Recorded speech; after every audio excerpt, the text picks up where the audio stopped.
Tunajua uvutaji wa tumbaku ni hatari kwa afya, lakini mtu anavuta. Kwa hiyo tukiwa katika stage hii ya uzee, tumeshasema uzee na kuzeeka uepukiki. Tujitahidi hivyo vitu tuwe tunapunguza, ikiwezekana kama unaweza kuacha uache kabisa, si ndio hivyo?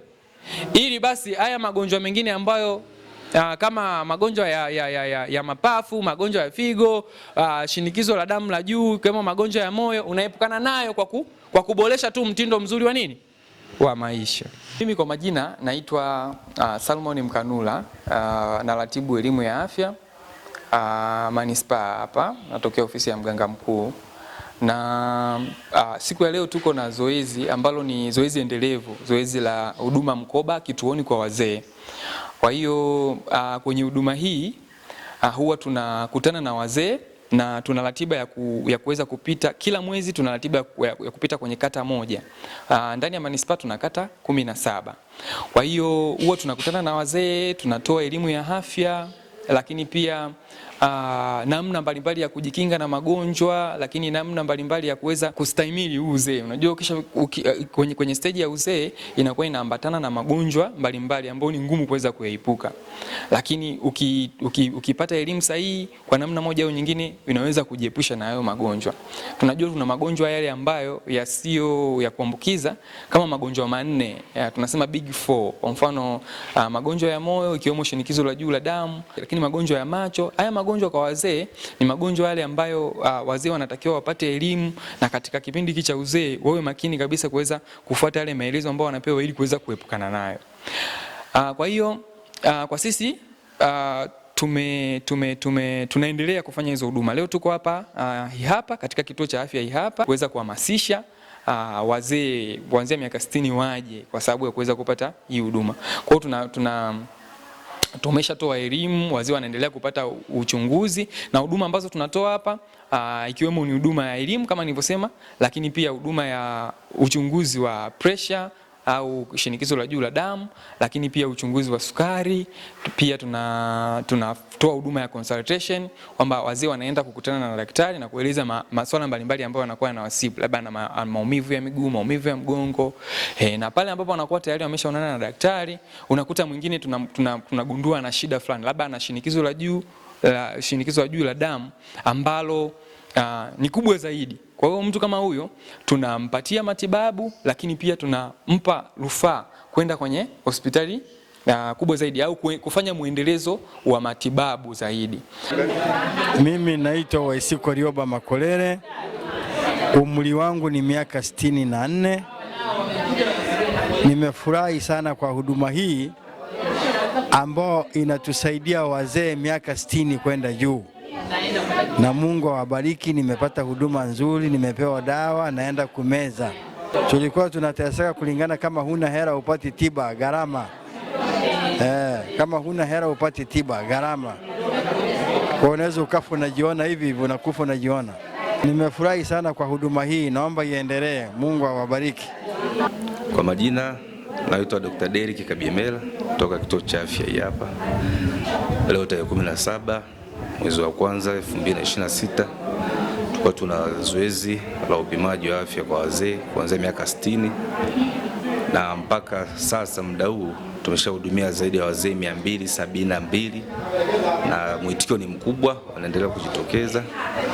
Tunawashukuru kwa mwitikio huu, na pia shukrani za pekee ziende kwa mkurugenzi wetu wa manispaa na mganga mkuu na viongozi wote wa wilaya kwa kuratibu zoezi hili, zoezi endelevu. Maana kiukweli kwa wale wote waliobainika kuwa na ugonjwa wa sukari, pressure, wamepata matibabu bure. Kwa tunaomba liwe zoezi endelevu na tunawashukuru sana kwa hilo. Sasa kata, naamini ulivyoniambia hapa nje, kwenye mwezi wa 6 naweza kama mkakava ratiba ya kata zote 17, lakini pia ukawa ulivyoniambia ukawa unarudia kuwafuatilia wazee ambao umegundua kwamba wana matatizo haya na haya. Mimi kwa niaba ya baraza la ushauri la wazee wa manispaa kama mwenyekiti wao, na ndio nilie ratiba hii, nimeshughulika mno moyoni, na aliniambia dokta huyu DMO Solomon tunakuwekea huyu, sio wale tulioweka huko nyuma. Solomon ukimpa ratiba anaikimbiza ilivyo na hata kuipita. Sasa Elisha nitampigia simu, nitamwambia ulichokuwa umeniambia huyu daktari anaenda vizuri sana. Wazee wangu, si tuko kwenye Umoja wa Mataifa. Umoja wa Mataifa, serikali yetu iliweka sera mwaka 2003 ya kujali wazee, lakini ikasema tuwasajili majina yenu, lakini baada ya hapo muweze kushughulikiwa, kwa sababu nyinyi wazee, sisi wazee tunachoteswa nacho ni magonjwa yasiyo ya kuambukiza. Mnaweza kuwa mmekuja hapa mnasema wazima. Kuna siku tulipimwa pale Kambarage, tulienda wengine na basikeli zetu, lakini ajabu tuliulizwa na madaktari, umefikaje hapa? Nimekuja kwa basikeli. Iache basikeli, twende Mwanza. Yaani wewe unatakiwa umekufa. Tukaanza kuogopa, ninatakiwa niwe nimekufa. Kwa sababu wewe tulivyokupima unaelekea kwenye kaburi. Na ndivyo tunavyokufa wazee, tunasema kwa sababu ya nyumba yangu nimejenga wameniroga, kwa sababu ya ng'ombe zangu zimekuwa nyingi wameniroga, kwa sababu mama fulani nilimnyima sukari ameniroga. Kumbe sisi tuna magonjwa yasiyokuwa ya kuambukiza. Na ndio Solomoni anakimbiza na wataalamu pamoja na mambo ya lishe, nilivyomkuta Bwana anaeleza.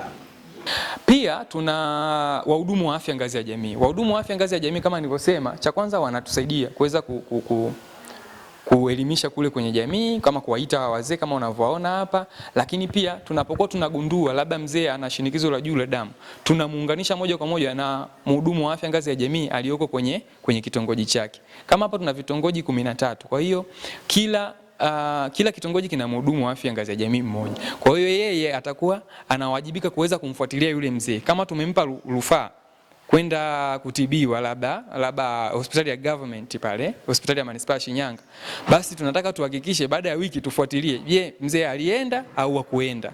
Umeona? Kwa hiyo tumeweka huu utaratibu kwa sababu kumpatia elimu leo na kumfanyia uchunguzi leo sio mwisho. Umeona? Na hawa wazee mara nyingi changamoto tulikuwa tunakutana nao mwanzo kwa sehemu tulizopita, kwa sababu tumeshapita sehemu kama 4. Unakuta mzee unagundua ana shinikizo la juu la damu. Unampa dawa ile siku, unamwambia labda aende hospitali fulani kwa ajili ya kufanya uchunguzi zaidi, lakini yule mzee haendi. Kwa ndio maana tumeamua tunaunganisha na wahudumu wa afya ngazi ya jamii. Lakini pia tunapenda kumshukuru rais wetu, Rais Samia, kwa sababu ukiangalia hawa wazee ni wengi. Yaani ukiangalia hawa wazee ni wengi, lakini kila mzee hapo ukimwoja utaona anaridhika na kila ambacho amekipata. Wote wale ambao wana matatizo wanapatiwa dawa, wanapata wanaenda, nikiwemo wengine wanapatiwa dawa za maumivu wanaenda. Kwa hiyo tunamshukuru sana Mheshimiwa Rais na watendaji wake, mkurugenzi pamoja na mganga mkuu wa manispaa kwa kusaidizana na kuweza kuwasaidia hawa wazee, kwa sababu kwa kweli hali sio nzuri. Kwa sehemu nyingine tulizopita unakuta mzee unamkuta ana shinikizo la juu la damu au ana sukari ambayo mpaka unashangaa hivi mzee anaweza kutembea kweli kwa hii pressure alionayo, lakini yeye mwenyewe anajiona yupo kawaida. Kwa hiyo na swala la pressure kwa wazee sio swala la kushtusha sana, hii swala la shinikizo la damu la juu, kwa sababu umri wao mara nyingi unaambatana na haya magonjwa ikiwemo hiyo pressure, magonjwa ya macho na magonjwa mengine. Kwa hiyo tunajitahidi kuweza kuwafikia kwenye maeneo yao, lakini kuwapa hizo huduma, na tutaendelea. Yaani huduma ni endelevu. Kama tumeanza mwaka jana, kwa hiyo tutaendelea mwaka huu, nafikiri mpaka kufika mwezi wa 9 au mwezi wa 8 tutakuwa tumeshamaliza karibia kata zote zilizopo hapa manispaa hizo kata 17, na kuanza tena kurudia hivyo. Ili tuendelee kusaidia hawa wazee wetu. Makundi 6 ya chakula. Katika hayo makundi 6 ya chakula tutaona kundi la kwanza ambao ni mama sana. Kundi la nafaka.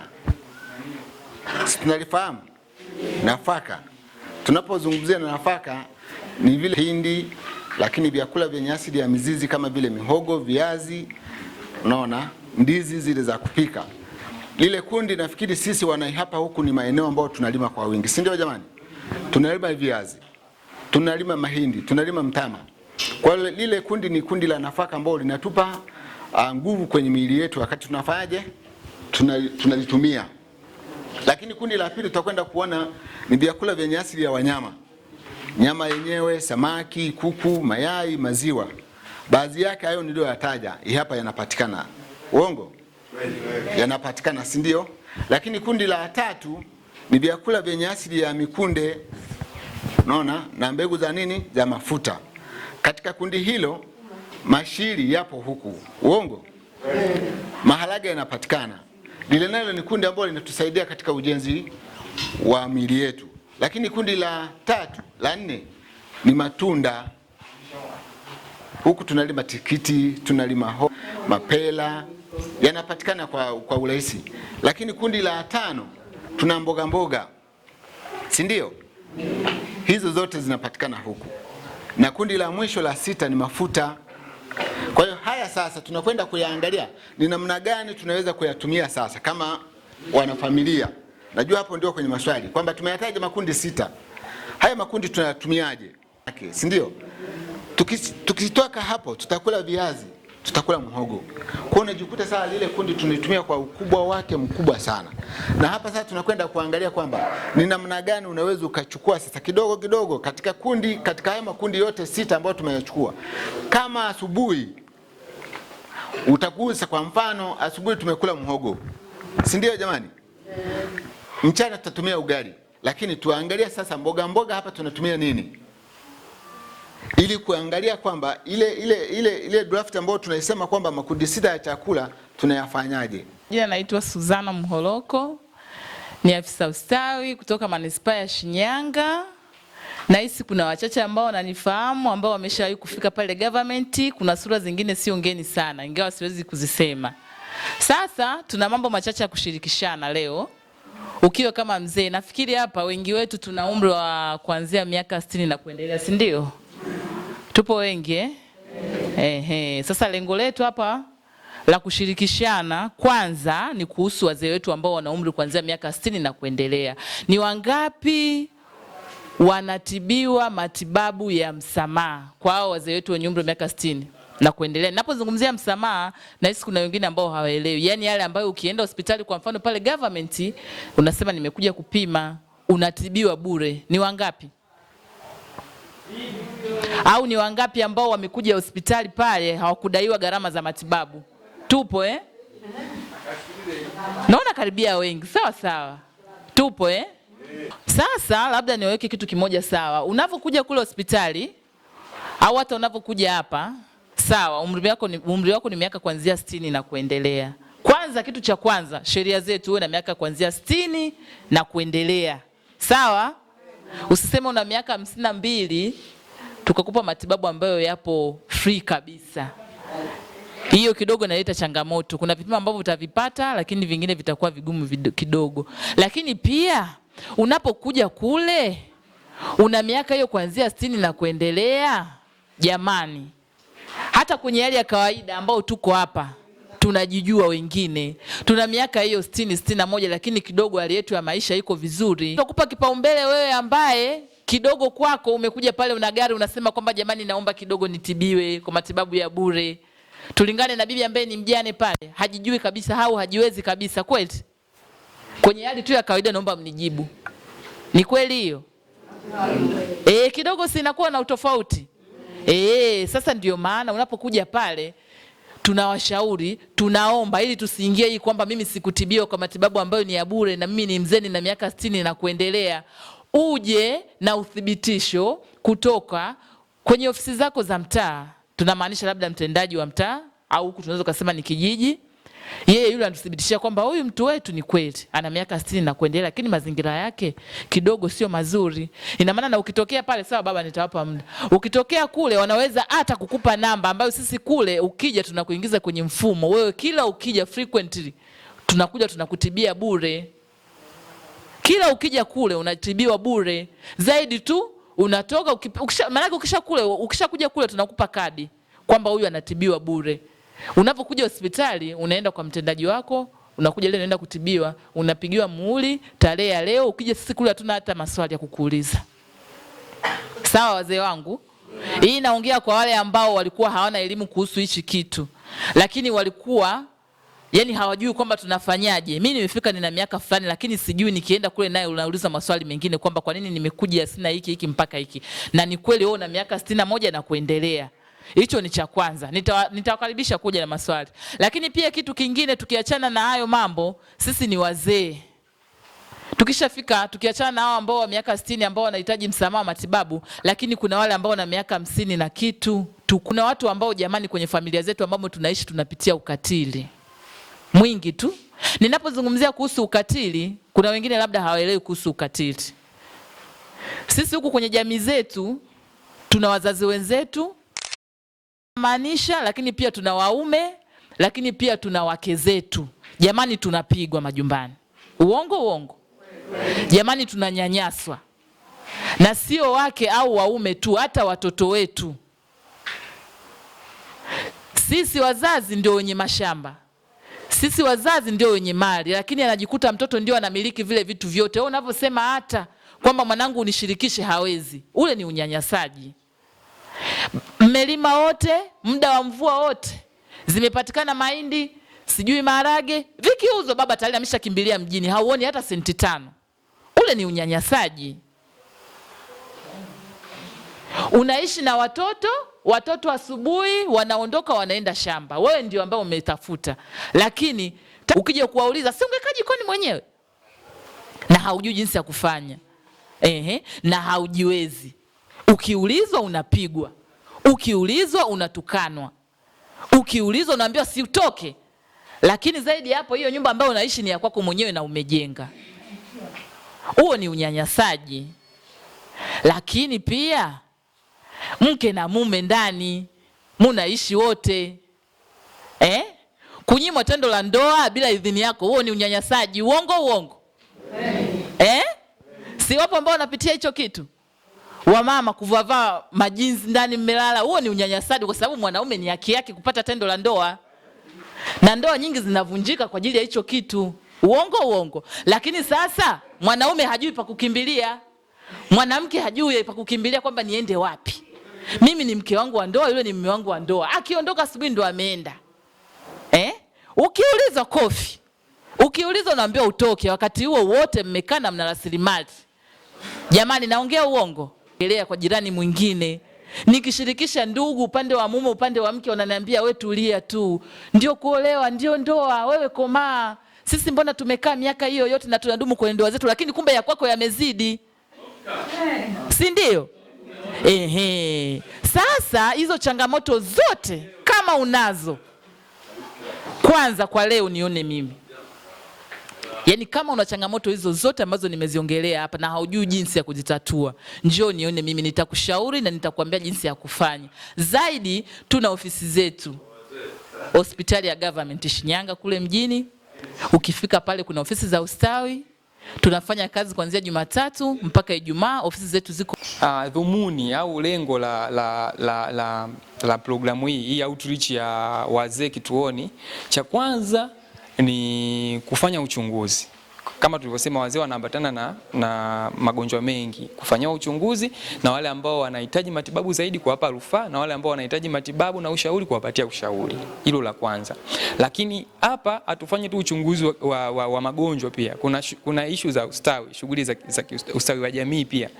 Kuna mtoto wa ustawi pale anakaa anaongea na wazee wenye changamoto mbalimbali, labda changamoto za kimatibabu, kuwapa utaratibu mzuri wa matibabu ili isiwe sasa inasumbua. Sawa? Lakini cha tatu, tunatamani kutengeneza wazee ambao wanakuwa wana elimu ya kuweza kujikinga, lakini pia kupunguza haya magonjwa ya uzeeni kama shinikizo la damu na magonjwa mengine. Sio hivyo Lakini kitu kingine, kuwatengenezea desturi ya wazee wenyewe kuweza kuja na kufanyiwa uchunguzi, sio mpaka muwaite. Ndio maana ukiona elimu ya kwanza tuliyowapa pale ni kwamba tunawaomba kila baada ya siku kadhaa wao wenyewe, kwa sababu huduma za wazee ni bure hapa. Na tunategemea tukipata hiyo bima ya afya kwa wote, basi wazee waje wahamasike, waje wenyewe kuweza kufanya uchunguzi, sio mpaka kwamba waambiwe au mpaka umwe.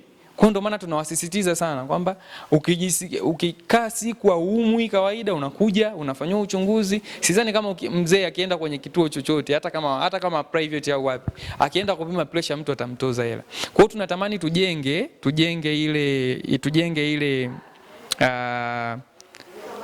wao wenyewe binafsi kuweza kuja na kufanyia uchunguzi mara kwa mara. Ndio maana kama ukiangalia tunavyohamasisha wazee waje, kila mzee hapa anakuja na daftari mpya. Daftari mpya kwa sababu gani? Tunawapa umuhimu wa lile daftari. Najua kuna mifumo ambayo wanakuwa wanarekodiwa, lakini daftari ni muhimu zaidi mzee mwenyewe kuja kucheki, na akija tena atalitumia. Kwa hiyo kwa kweli sisi binafsi tunaguswa sana kama manispaa, tunaguswa sana Shinyanga manispaa kuweza kuwasaidia hao wazee, na nafikiri tunapunguza ule mzigo, kwa sababu kama tukimgundua mzee mapema ana pressure tukamtibu, tutapunguza hata gharama za matibabu kule mbele. Kwa hiyo kiufupi naweza nikasema hayo ndio madhumuni au malengo, kwamba tunapunguza ile burden, lakini pia tunawatengenezea ile hali ya kuweza wenyewe kuja kuelewesha kwamba ukija hospitali hakuna mtu atakutoza hela kupima pressure. Waje wafanye uchunguzi, sio tu pressure lakini sukari, lakini pia kuwapa elimu ya vitu mbalimbali. Ukiangalia wale wazee wanauliza maswali mengi, kwamba mwingine anakuja na kuuliza kwa nini mimi meno yangu yanaanza kutoka. Kwa hiyo unamwambia kutokana na hivi na hivi, hakikisha unafuata maelezo ya wataalamu vizuri, kama unapiga mswaki kwa kutumia dawa na hivyo. Kwa hiyo wengi wanafurahi, na nafikiri tukirudia kwa sababu elimu sio kitu cha siku moja, elimu ya afya. Kwa hiyo tukirudia wazee watakuwa vizuri zaidi. Magonjwa ya macho pia, sigara, pombe vinaweza kusababisha mtu akapata magonjwa ya macho. Kwa sababu ukinywa sana pombe unaweza ukapata pressure, ukivuta sigara unaweza ukapata pressure. Sio hivyo? Yaani shinikizo la damu la juu ambalo linaweza kukupelekea wewe upate magonjwa nini? Ya macho. Japo umri pia ni sababu mojawapo wewe kuweza kupata magonjwa ya macho. Safari hii hatujaja na mtaalamu wa macho, lakini nawaahidi tutakapokuja tena, tukitangaza tena, jamani wazee wangu, leo tuna huduma ile ya uchunguzi na elimu ya afya, tunaomba mjitokeze kwa sababu ya kuweza kupima macho, sio hivyo? Tutakuja na wataalamu wengine wa kupima labda tezi dume na mambo mengine, sawa? Yaani mganga mkuu wa manispaa, baraza la wazee pamoja na mkurugenzi anawapenda sana wazee wangu, sio hivyo? Ndio maana siku ya leo tumejitoa hapa, tunatoa elimu kidogo. Najua vyote hamtavishika, lakini ukishika kimoja ukiondoka nacho kitasaidia sana. Sio hivyo wazee wangu? Haya, nisiongee sana kwenye hayo magonjwa yasiyo kuambukiza. Hivi tumeanzisha huduma za kujifungua, sawa? Kujifungua kawaida. Nafikiri mganga mfawizi atakuja naye kuelezea huduma nyingine ambazo zinapatikana. Tusipaache. Sio hivyo? Tuwe tuna watoto wetu wale wakipata nani, tusiende sasa kule Kambarage mbali, tuje hapa. Japo kama umekupenda nenda. Sio hivyo? Lakini na hapa pia tuje tutumie hizi huduma, kwa sababu serikali pia imewekeza hapa, mkurugenzi analeta hapa wahudumu. Sasa kama mji hapa unakuta tunazalisha watu wachache sana. Kama nyie mji mnakimbilia Kambarage, hapa atakuja kujifungua nani sasa? Si ndio hivyo wazee wangu?